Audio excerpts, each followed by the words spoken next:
It's the final GM interviews or something like that. Today, Minnesota Vikings begin their final round of general manager interviews. Kwesi Adofo-Mensah of the Browns is today. Ryan Poles is tomorrow, as reported by Ben Gessling and pretty much everyone else out there. Blah, blah, blah. By the way, Ryan Poles, who he was second place for the Giants job, went to Joe Shane, the Bills' former assistant GM. And reportedly Poles, who's interviewing with the Bears today, second interview, it may come down between him choosing between the Bears and the Vikings, where I understand if Poles somehow chooses the Bears, and then that means ipso facto by default the Vikings choose Kwesi Adofo-Mensah. The Vikings will of course spin it that Adofo-Mensah was the guy all along. Ryan Poles is garbage, but nah. And that would hurt. Like, I've grown attached to Ryan Poles, man, but if he chooses the Bears, he's dead to me.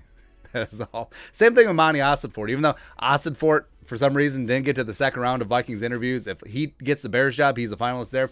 Dead to me. The pride of Laverne, Minnesota. Laverne and Shirley, out. OWT, out. So, again, looking at Poles and Adofo-Mensah. Again, Kwesi's 40. He's a man. He's 40. Ryan Poles, 36, executive director of player personnel with the Chiefs. 13 years. Worked his way up as a scout. Former offensive lineman at Boston College. Blocking for Matty Nice. As well as he had a cup of coffee with the Bears. Maybe that's the attachment. Oh, well, Ryan Poles was a training camp body back in the day. So obviously he's going to be our next GM. Now, no, that should not be it. But yeah, Ryan Poles' resume definitely got a little bit of a bump. Since a lot of his guys that were drafted when he was director of college scouting, they did pretty well in the divisional round game. Mainly the coin that got tossed. But yeah, Mahomes, Kelsey was a third-round pick. Tyreek Hill was a fifth-round pick who fell because of, but also the way that they transformed the offensive line. Ryan Poles is a big part of that. So yeah, I think that, to me, Kwesi Adofo-Mensah, I think, is going to be, he's obviously brilliant. I think he's going to do good things wherever he ends up in the league. But for me, just like Poles, I think Poles is the best combination of old school meat and potato scouting as well as some new school ideas and also youth movement. But, and then looking at some of the head coaching crossover. So a couple of the key candidates, Todd Bowles doesn't have any crossover with either of these guys, but that really doesn't matter in the grand scheme of things since the Vikings.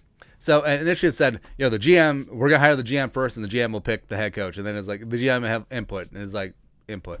Yeah, we'll see. But Ryan Poles crossover, of course, with Eric Bieniemy, but also it's very interesting. So looking at the head coaching candidates now, Mark Wilf has said that they've wrapped up the first round, which kind of implies that someone is not coming in on the second round. Like, no one is just getting a bye into the second round of Vikings interviews. So that means no Brian Daboll, no Eric Bieniemy, which is sort of surprising. But it could be that the Vikings have gotten back channel information that, hey, maybe Bieniemy will be the guy in Denver where he's interviewed, or maybe Daboll will be the guy with the Giants where he's on to the second round of interviews. So maybe they didn't even bother him.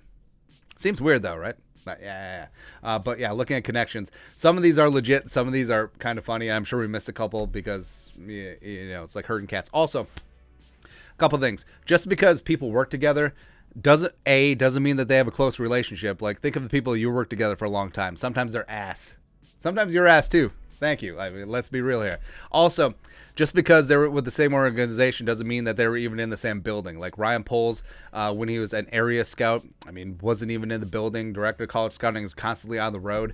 Kwesi Adofo-Mensah doing R&D for the Niners. No one even knows what that means. Like, so there's a chance that even though these guys work together with the same organization for years, that maybe they met at the holiday party once. That's it. But whatever. Ryan Poles, Eric Bieniemy, 2013 to present. Doug Peterson, 2013-2015.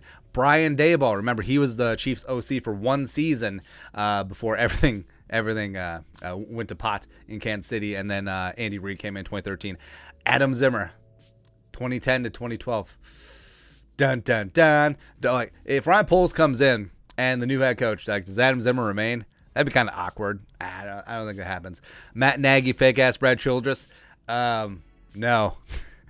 But could you imagine a world? So say the Vikings do hire Eric Bieniemy. Does Matt Nagy come in as quarterback coach and offensive coordinator? If it's specifically that, I wouldn't be upset. Or David Culley, the former Texans head coach, had some time with the Chiefs before he went to the Ravens, before he got the Houston job. Brad Childress, remember, he was a spread game analyst. Yeah, analyze this spread. Get out of here.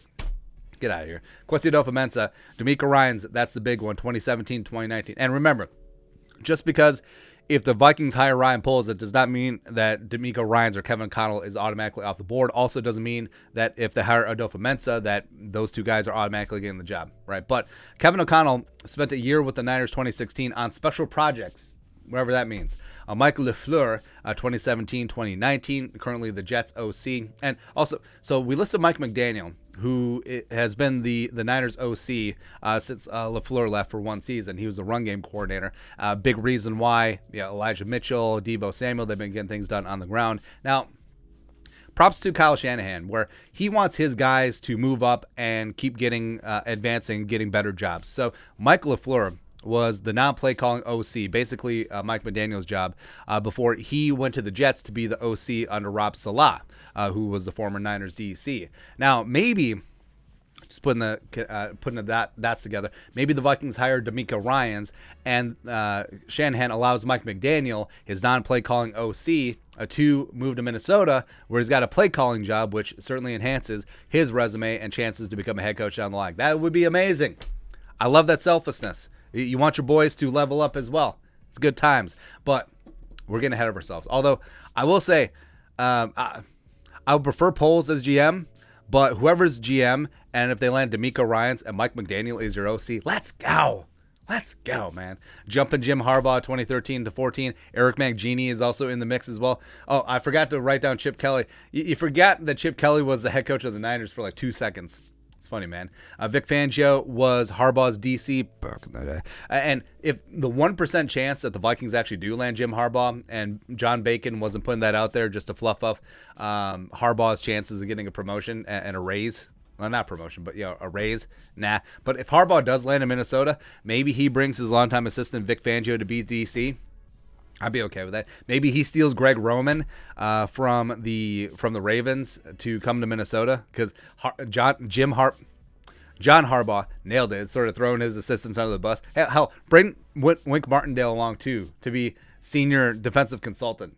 Don't care. Yeah. So Greg Roman, Vic Fangio, Jim Harbaugh getting the band back together. Kellen Mond is running the Lamar Jackson, Colin Kaepernick offense from back in the day. Let's go.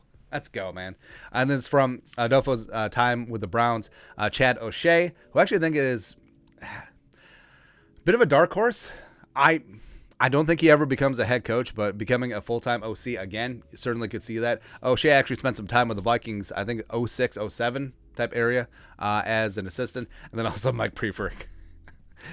Mike Prefer is the only guy besides Mike Zimmer in the last 8 years who's been head coach of the Vikings. So just putting that out there because it's funny to me. But I do think that the head coach of the Vikings, the next leader of men, is going to come from this list. If I had to handicap right now, again, not my personal preference, but what I think actually will happen, if I had to go win, play, show, 1, 2, 3, I would probably go Todd Bowles, D'Amico Ryans, Kevin O'Connell. Yeah, I think Buddy Wackett is sort of out of it. I think Kellen Moore is out of it. I think Dan Quinn's probably going to go to the Giants or the Broncos, and Raheem maybe, Gannon maybe. But yeah, so that's where we currently are. Vikings final GM interviews begin today. Is it going to be Poles? Is it going to be Kwesi Adofo-Mensah? I guess we'll find out in the next couple days. But your thoughts are thoughts. Let us know in the comment section below. Subscribe for daily Vikings takes. Want to support the work? Put a little something in the Venmo. But until next time, Skol, production value.